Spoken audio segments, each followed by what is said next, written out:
കഴിഞ്ഞ വർഷത്തെ ഏറ്റവും മികച്ച സിനിമയേതെന്ന ചോദ്യത്തിന് പലരും നൽകിയ ഉത്തരം F1 എന്നായിരുന്നു.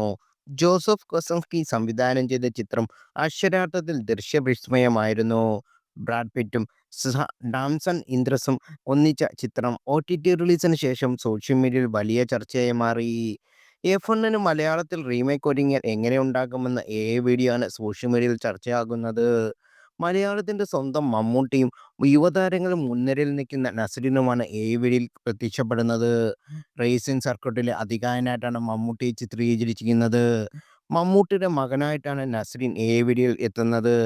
കുട്ടിക്കാലം മുതൽ താൻ ആരാധിച്ച റേസിംഗ് രാജാവുമായി മത്സരിച്ച് ഒടുവിൽ നസ്രിൻ വിജയിക്കുന്നതും മമ്മൂട്ടിയും നസ്രിനും പരസ്പരം ആലിംഗനം ചെയ്യുന്നിടത്തുമാണ് വീഡിയോ അവസാനിക്കുന്നത്.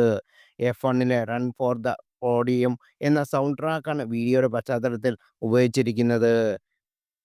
കാറുകളുള്ള മമ്മൂട്ടിയുടെ ഭ്രമം ഇൻഡസ്ട്രിയിൽ പ്രസിദ്ധമാണ്. ഡ്രൈവിനടഞ്ഞുള്ള അദ്ദേഹത്തിന്റെ ക്രേസും പലരെയും അത്ഭുതപ്പെടുത്താറുമുണ്ട്. റേസിംഗിനെ കുറിച്ച് സിനിമ ചെയ്യുകയാണെങ്കിൽ മമ്മൂട്ടി അതിന് നല്ലൊരു ഓപ്ഷനാണെന്ന് പലരും അഭിപ്രായപ്പെടുന്നു. മമ്മൂട്ടി ചെയ്തു ഫലിപ്പിക്കാൻ കഴിയുന്ന കഥാപാത്രമാണ് ഇതെന്നും പലരും കമന്റ് ചെയ്തു.